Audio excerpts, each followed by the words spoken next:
Жалпы ұстаздың бойында қандай қасиеттер болу керек деп ойлайсың?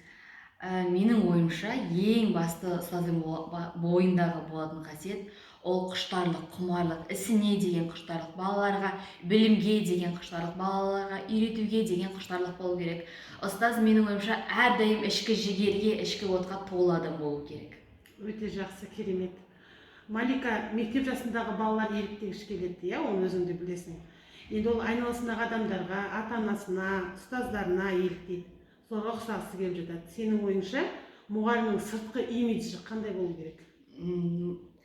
Мен ең басында бастапқы ойымды айтып өтсем, мен жаңағы айтқандай мұғалімдерге осы имидж жайында өте көп прессинг болуға бір жағынан қарсымын деп айтсам да болады. Себебі өзіңіз айттыңыздар, балалар еліктейді деп. Балалар еліктегенде олар тек мұғалімдерге емес, ата-анасына, жан-жағында көрген барлық адамдарға еліктейді.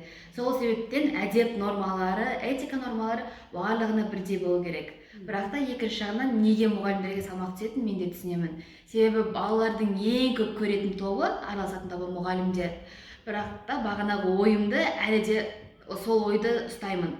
Этика нормалары, әдеп нормалары барлық адамдарға бірдей. Барлық адамдар өздерін қалай ұстау керек екенін өздері білу керек. Жақсы. Енді ұстаздар қауымы өз мамандығына деген сүйіспеншілігін қалай арттыруға болады деп ойлайсың? Ол бір жағынан бұл өте жақсы сұрақ қойдыңыз маған.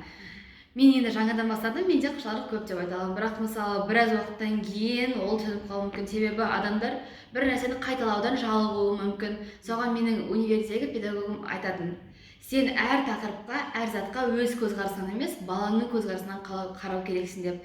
Сол себепті менің ойымша, жаңағы ойды өрбітудің бір жолы ол әрдайым өз тақырыбыңа, өз мәселеңе, өз пәніңе жаңа қырынан қарау.